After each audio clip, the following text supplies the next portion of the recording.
Hi, teammates. Welcome to The Well, the Live Well podcast, the podcast that connects you to all the topics to meet you along your well-being journey.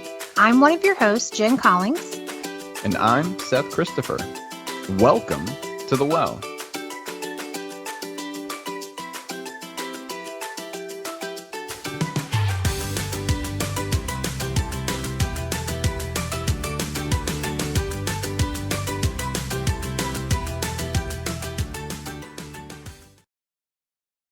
Hello, teammates. It is another edition of The Well. Seth, we are rounding out the month of July. How's it going today?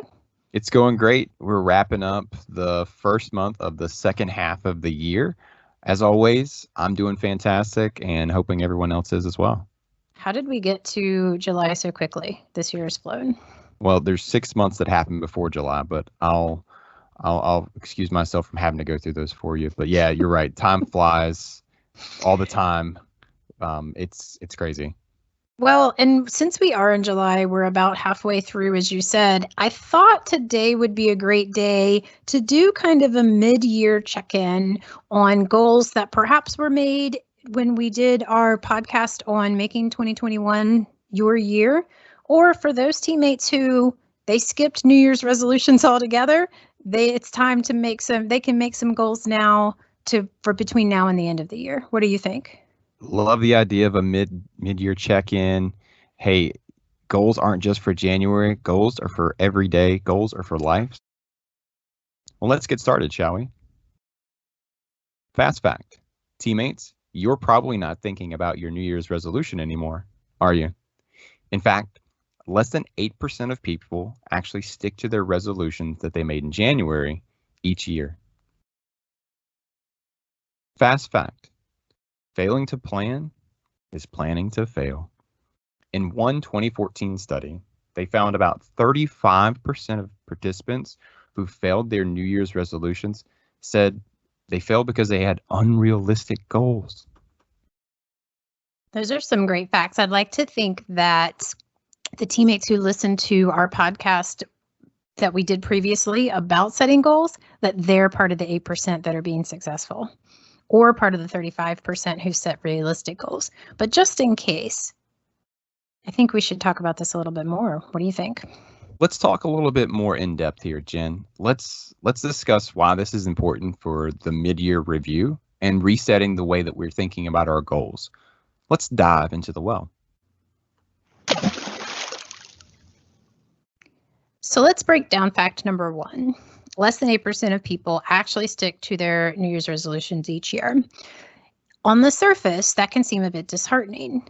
However, if you look at it a different way, it actually can be a little bit motivating. That means you don't have to feel guilty or feel bad if you've abandoned that resolution that you made.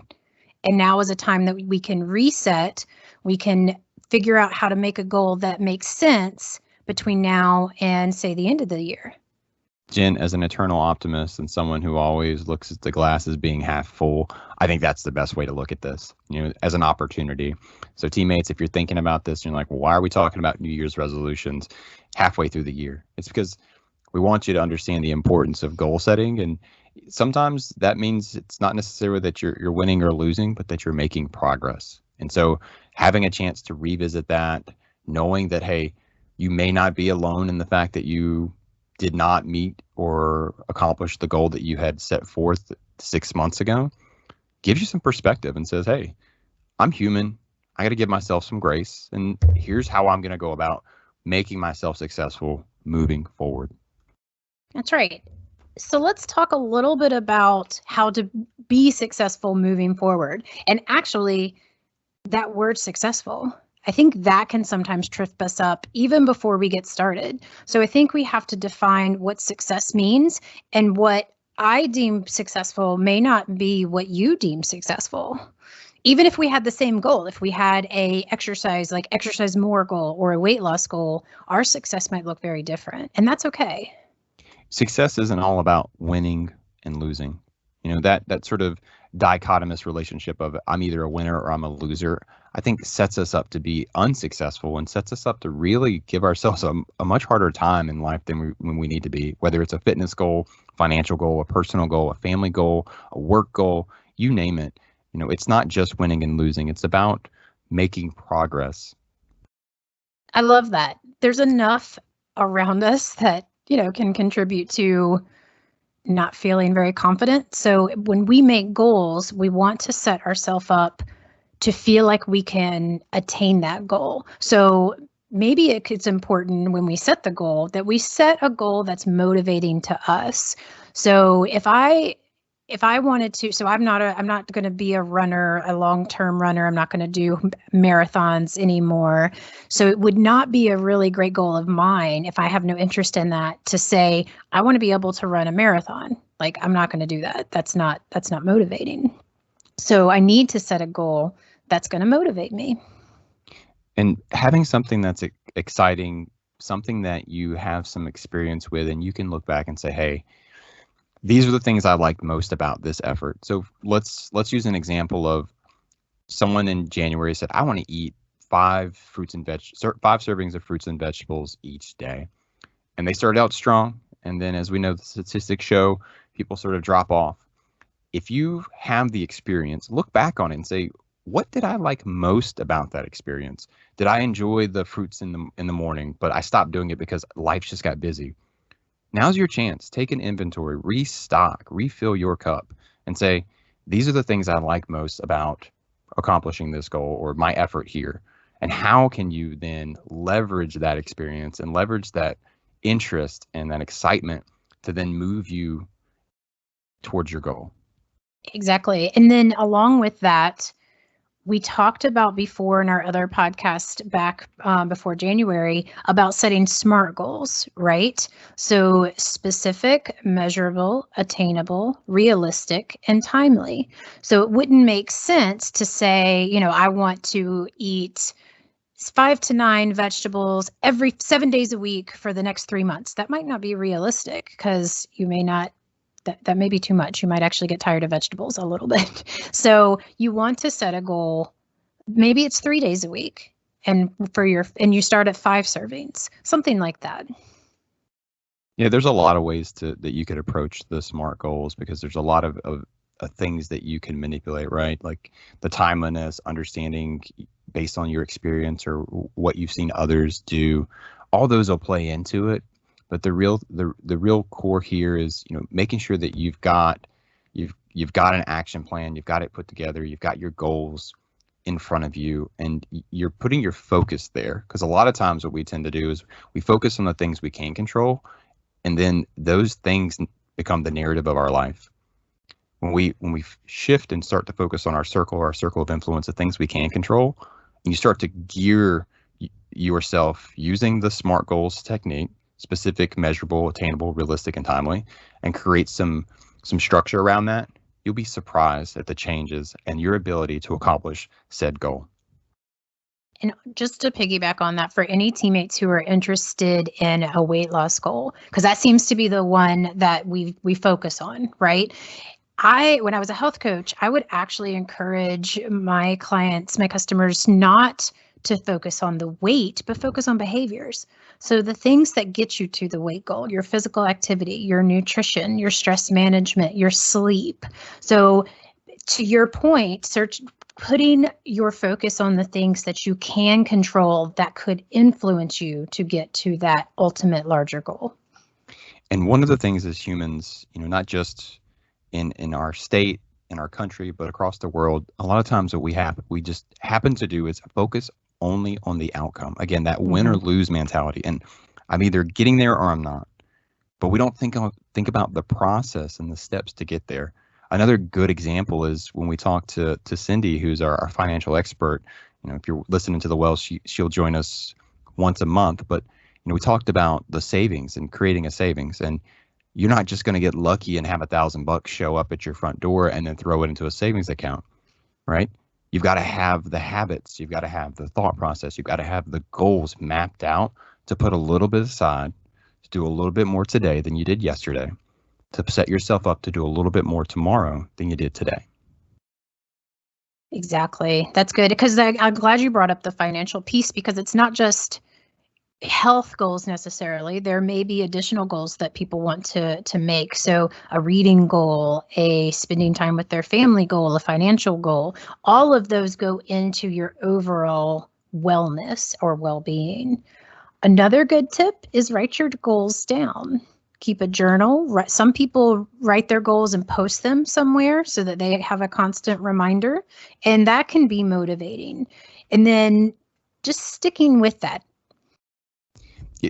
A great point. Sometimes when we're having this conversation, obviously your mid-year check-in, thinking about some of the goals you set forth in January, were they realistic? Did you write them down? Were you revisiting those on a daily basis? Had you given consideration to your priorities relative to those goals? I.e., if I'm training for a marathon, do I really have time if I'm a single parent with 3 kids and I'm managing all these other extracurriculars in life with my community? Is that realistic? But having given thought to your priorities and making sure that they're in line with your goals, and then having those goals mapped out is a powerful experience, because it's reinforcement of the process and the thought and the genuine intent that you put forth at the beginning of this goal setting process. And now you're making it happen, and you're seeing it, and you're convincing every day that you're going to make this happen. And that can be as simple as writing it down on a notebook, or if you need a little more structure, you can look online and see if you can find a goal action plan or, well-being action plan. So that's great advice. And I'm not a journaler per se, like keeping a daily journal, but I do like to journal things that I have goals around. So I had a physical activity goal for 2021, and I have a physical activity journal. And it's just a matter of writing down the date and the activity that I did that day. And then if I get off track, I know where I can pick back up. And it's very helpful. Jen, what are some other tips teammates can apply and revisit that might be helpful in them accomplishing their goals? We've gone through a lot of them. One would be, like you said, do a little bit more today than you did the day before. So work on your goal every day. Choose something that helps you meet that ultimate larger goal. Talk to someone about it. You can connect with our health coaches. They can help with goal setting or achieving your goals, or talk with your family, or get a goal buddy. If it's a physical activity thing, get a walking buddy. Get someone who will help to keep you accountable. I love that. Goal buddy. Let's dig into fact number 2. I love that she said failing to plan is planning to fail. So I was raised on that phrase, actually. That's something that my father used to say to us all the time. So I'm really excited to dig into this one, because we just talked about winning, feeling like we're winning, feeling like we're losing, and this is talking about failure. So I want to spin this.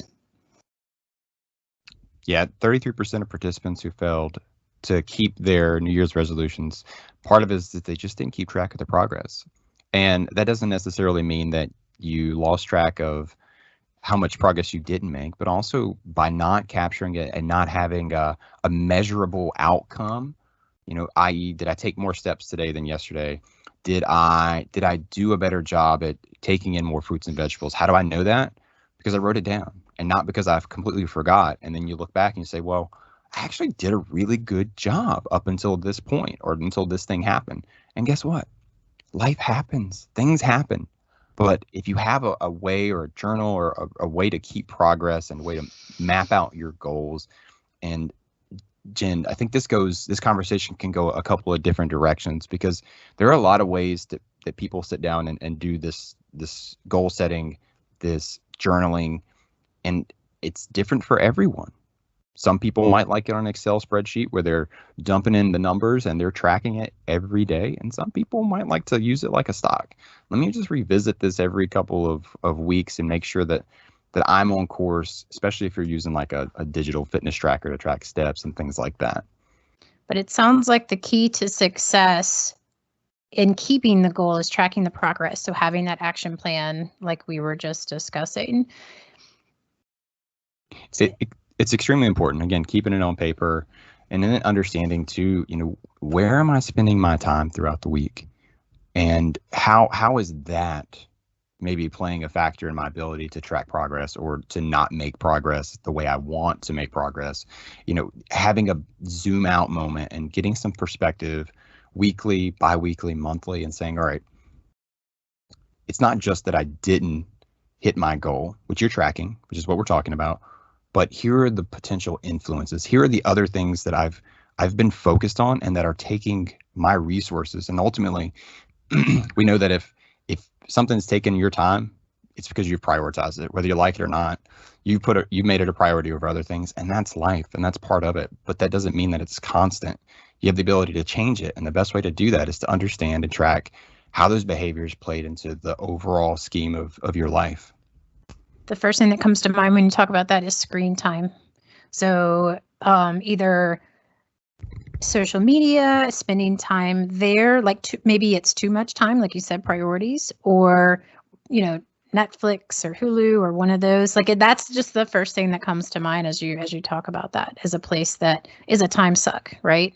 So it may be a place where I know I could probably look at that a little bit and do a little less. You heard it here first on the Well Teammates. Mid-year goal for Jen is she's going to reevaluate her screen time, and she's going to make progress. It sounds like decreasing screen time. Yeah, who's with me? Let me know. What are some other reasons for failures that we can discuss so that we can turn this around for teammates? Based on the stats in the survey that we're pulling this data from, 23% of those who did not accomplish their goal by end of year said they simply forgot. So that's like 1 in 4 people just simply forgot about their resolutions. Like they stopped, again, the conversation around priorities and then putting it on paper being one of those just more powerful motivators. Sometimes it's just not top of mind. And, we make decisions. We don't always remember every decision. If I remembered every decision I made, I'd be really impressed with myself to the point where I would probably tell more people than I have. And I know others feel that way because we make decisions almost every moment of every day. Am I going to do this? Am I going to do that? And it sounds like, 1 in 4 folks who make a resolution at the beginning of the year and fail to make that by the end of the year, they just forgot about it, what they were doing. So it sounds like they probably weren't setting goals that motivated them. So it might have been a goal that wasn't as top of priority or top of mind for them. So that's an interesting stat. Well, and life happens again, but also when you're only thinking about setting goals for your health and your well-being and just in life in general around January, there's a lot that's going to happen from January to December, which is exactly why I think today's conversation, our mid-year check-in, setting those mid-year resolutions is so important because it gives you a chance to go back and say, oh yeah, I did do that in January. Another reason for failure, and this is so true, and I've seen this in my health coach days, I've seen it in my personal training days, is about 1 in 10 people who failed said that they made too many resolutions. Of course, that's very, very easy to do. And especially if we're talking about weight loss or maybe finance and savings, we tend to go all in instead of taking bite sizes because we want it now. We want to be there right now and have whatever it is. And so we say, okay, we're going to change all the nutrition. We're going to do all the activity. And it becomes too much. I'm a fan of one of my favorite philosophies is keep it simple, right? What's the simplest path? Most likely Occam's razor, the simplest solution is probably the solution or the best solution. And I think that applies to setting goals and just in life in general. Like what's the simplest thing? So if I make it complicated and I'm setting 10 different goals that have nothing to do with each other outside the fact that I am responsible for them, I'm really going to be stretching myself. And sometimes if I know that, hey, one thing that I can control is my ability to get out and do some walking every day. And I know I can dedicate this amount of time and make some improvements. Well, that will probably be the best way for me to start an exercise program and to start motivating myself to continue to do more. And then ultimately that can lead into you running. That can lead into you prioritizing more time in your life to do other exercise or other types of physical activity on a routine basis. And all that started from you just saying, I want to keep it simple because I know that doing this is better than doing what I have been doing. And it's just a small step, no pun intended, sounds like multiple steps, but it's just a small movement in the progress that you want towards your goal. So what I hear you say too is that we need to be realistic in our time to get to our goal so that we can set those simple, smaller goals to help get there. I think this has been a really valuable conversation. I could say I could redo a mid-check and redo some of my goals that I made in January. How about you? That sounds like a great late fall show, Jen. So maybe we'll revisit that idea. Great thought. All right. Speaking of great thoughts, we've had a lot today. Hopefully, teammates, you've been able to pull out some of the key facts, but a lot of the great ideas around goal setting and making progress towards your goal. And hopefully, first things first, remembering that you had a goal or you have goals.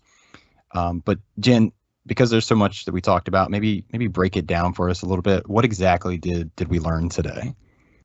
So first off, we learned it's never too late in the year to set your goals. It's good to have goals throughout the year that we can work towards. Keep in mind, it doesn't have to be a weight or fitness goal. These goals can include the financial goals, family goals. Really, for you, the sky's the limit, and make it individual. We learned it's not easy to meet goals, but by doing a few seemingly simple things, you can be successful.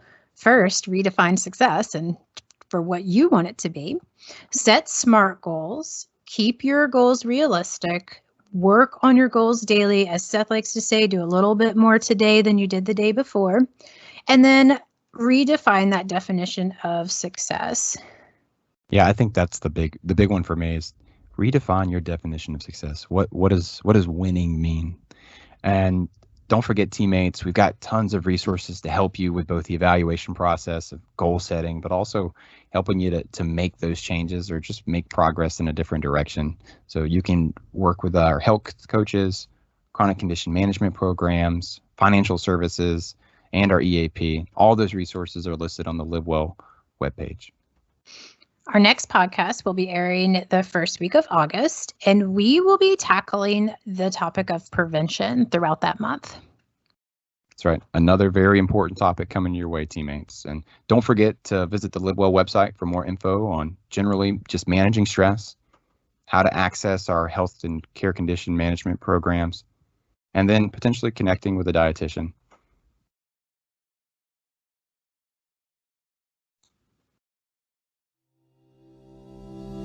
Our resources are listed at the end of the show, and we'll add links to the programs discussed today in the comments on our Streams channel. Looking for more things Live Well? Not following our Streams channel yet? Search The Well on Streams in Office 365 or find us on the Live Well website to access all our content. Thanks for listening to The Well today. Stay safe and live well.